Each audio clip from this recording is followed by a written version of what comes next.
Welcome, tenants. Today I'm just here with a quick message. I'm going to pull 3 cards, and you can pick a card, or you can listen for all 3. Okay? Let's get started. This message will be for all of my tenants, the mystics, the witches, the hoodoo tribes, the gods and the goddesses, those who follow the Loa, the 21 divisions, and more. Welcome. Card number 1, break the chain. And look how beautiful this picture is on this card. Break the chain. Look at the ancestors. Look at the one lady with the peach flowy skirt. Now look at all of the images in front of her, the shadowy figures, her ancestors. Your ancestors right now are calling you to break the chain, to recognize your ancestral patterns and healing and start rewriting the future. You are being called to heal your family line or free yourself from living the life of your ancestors. This could mean letting go of an old pattern of your maternal or paternal line, healing trauma from the past that is not even yours, or observing old ways of being that no longer serve you. And I know we all have that. We have some ways that things have been done forever in our family. Some even like to use the term, oh, this runs in my family. Well, guess what? It used to run into your family until it ran into you. It used to run in your family until it ran into you. We carry our emotional trauma in our luminous field for up to 7 generations back, and that's a long time. This is why family patterns can be the hardest to break. Often, they are not even ours to begin with. You know how kids used to say a few years back, this meme used to be popular on Instagram. Why are we keeping up with tradition? Tradition is just being bullied into doing the same things, being bullied by the ancestors, being bullied by dead people, and so some traditions are amazing to keep up, but some traditions you have to cut them, even down to the slave quarter type eating with the chitterlings, chitlins, pork chops, and all of those things that are killing our Black community and keeping diabetes high, and all that salt and different things like that. Hog mog, ham hocks, salt meat, pig tails, pig feet, pig lips. Sometimes it's just time to break all of that. And it could be something as simple as your diet, your day-to-day diet. It could be something as strong as your mindset, where everyone in your family has been living off a scarcity mindset. It's time to end it. It's time to break every chain. Your ancestors are calling you to break that chain, okay? It's not yours to begin with. We do not know another way sometimes. And so it just keeps on playing out this continuous cycle of drama, family fighting on the lineage, infighting. Can't even have a family reunion. They say family reunions are down 40% since the 90s. Too much infighting. And we like to say, oh, that's because grandmama them gone. Well, if grandmama them had done what they supposed to do, no disrespect, because I even have that in my family. Had they stepped up and just ended all of the bickering and the fighting instead of just letting it progress further, thinking that, oh, well, as long as they at my house, they know my house is like home base. It ain't no fighting or nothing over here. No, it don't need to be no fighting nowhere, grandma. You know what I'm saying? So that's what your ancestors are saying to you. Remember the patterns. Keep up with the ones that serve you properly. But for the ones that no longer serve you, it's time to let them go. It's time to heal that. It's time to rewrite the future. The thing to notice when ancestral healing comes up is that you cannot heal another person, but your own healing can cause another person to choose to heal. And that's something that I've battled. My sisters, we've all battled as the generational curse breakers. We've oftentimes tried to heal the family. When you can't heal the family can be healed through you. The people in the family, the relatives, they can see you healing and decide, oh, I want some of that. I want to get in on that. But you are not God, and you should not play God, and do not put yourself in that bind, because that's bondage and that's jail, trying to fix people who don't want to be fixed. They have to be called. They have to accept it. They have to see it for themselves. Energy is freed up. You are being guided now to look at your life and decide how you want it to be. What ways of being or patterns are you ready to break free from? It's time to free yourself. What part of your future do you want to rewrite? Now is the time to shake them off and dream a new future into being. And see, one of the major things that I would like to dream up, something new in my family, is something old that we should have had that has been long gone. And that's being able to have the whole family live on the same compound. I love seeing families have a family compound. I love when it's been 7 generations of the family living on that land. But of course, you have to do what you have to do so that family can't start selling off the land when they fall on hard times. Because everybody ain't going to listen, you know. Everybody ain't going to be like you. Everybody is not chosen. So the chosen one got to step up and make sure that they have everything in order that they need to have in order, okay?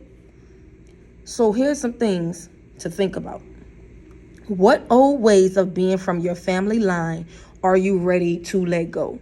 Some people have incest and child molestation and alcoholism and drug addiction, drug abuse, substance abuse, and child abuse, beating the children instead of sitting down and talking to them and different things like that. Children not going to school. You may be the only person on your family bloodline who actually completed high school.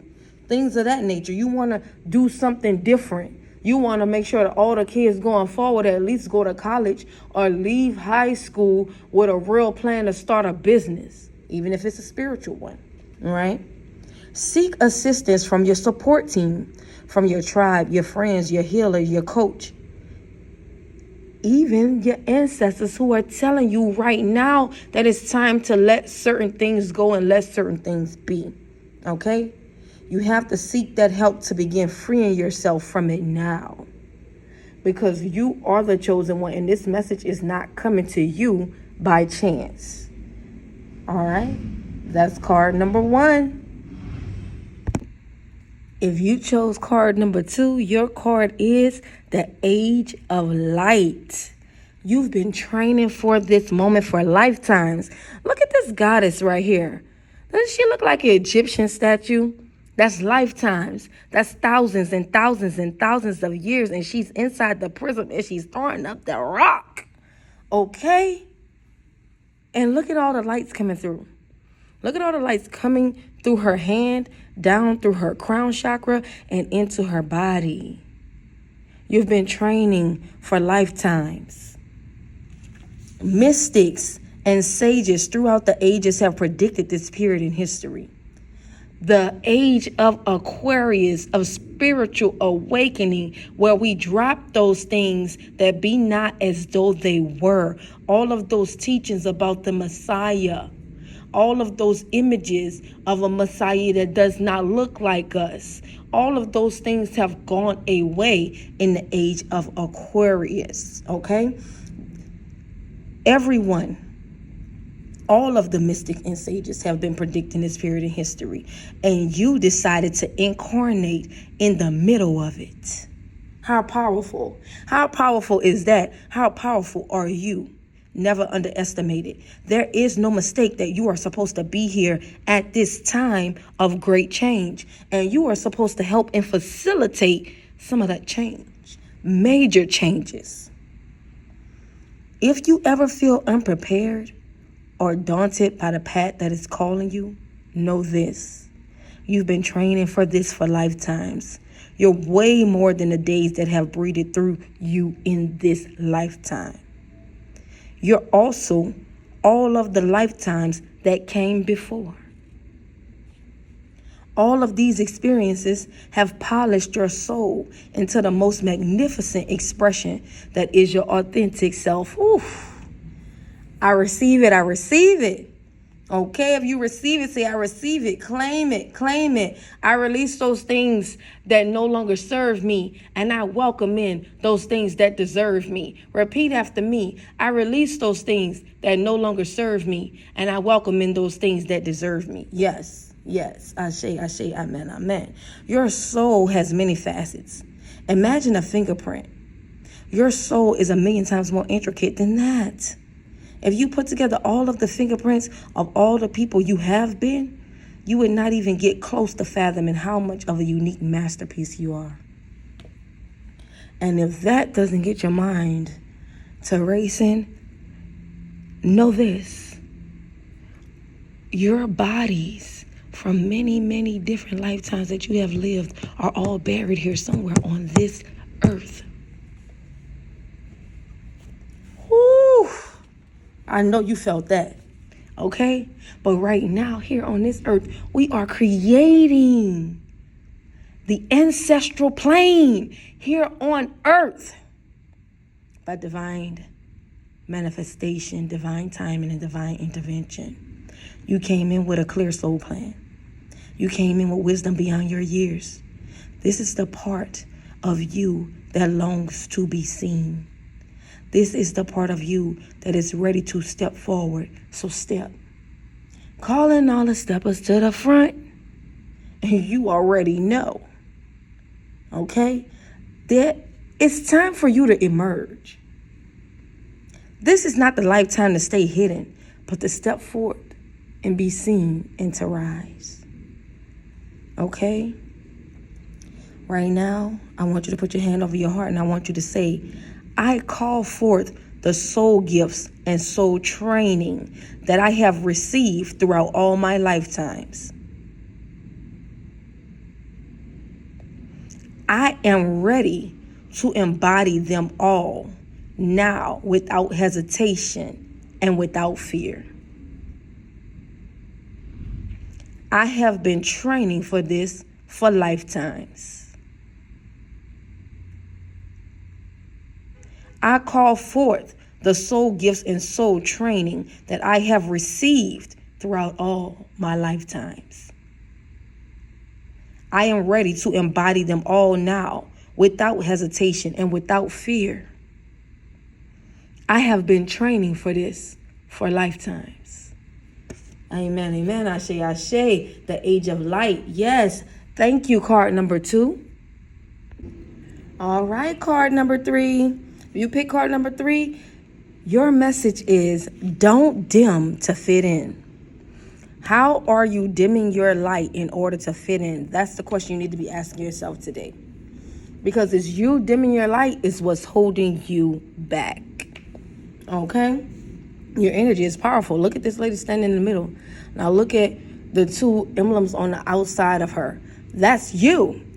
You're standing there and your spirit is so strong, the energy done split up behind you. Look at all of that. Look at all of that. Come on now. Don't dim your light to accommodate someone else's smallness. Never. Look how she's floating. Look how the other aspects of your spirit are floating up higher behind you. Because you're trying to stay grounded, even though it's time for you to float into ascent. And you can see that from your spirits behind you. We are all born to shine big and bright. The universe is expanding and you are part of the universe. So expanding is part of your nature. Okay? If someone makes you want to retract, notice and slowly back away. No more regression. There's no more time for regression. It's always progression, no more regression. We don't have time to be going back. It's no more 2 steps forward, 5 steps back. No, we're not doing that anymore. Stop playing small. Okay? These people who's causing you to feel like you got to regress and become that person that you no longer want to be, it's time for you to back away from them because they're not for you and you are not for them. Better yet, find it within yourself to expand and shine your light anyway. Because guess what? As the chosen ones, as the ones hand chosen by God, it's not up to you to get around people and allow them to change you. Your energy is supposed to change every room you walk in. Your energy is supposed to impress upon those that are around you. It's supposed to make those around you say, you know what? I need to find out more about her. The God in me sees the God in you. Namaste. That's what your energy is supposed to do. Never play small. Okay?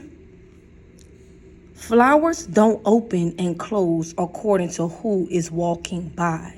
They open and show their beauty regardless. If others don't want to be around you or you make them uncomfortable, it's because you are shining light on the fact that they are dimming to fit in. And that's not your battle. That's the Lord's. And that's the one that they need to take up with their gods. You understand? It's at no point should you be dimming yourself to fit in. Because what you're doing is you're acting like God is not as big as what he is. But when you shine your light bright, you just may inspire them to turn on their light too. Or not. Hey, it's each one teach one, but it's everyone's own personal journey. Don't get too heavy in your heart and in your spirit if they don't choose to follow the light. You understand? But keep your light on anyway. All relationships are essentially an energetic agreement. The moment one person decides to start rising up and allowing their light to shine, it changes the energetic agreement and can create some waves. Okay?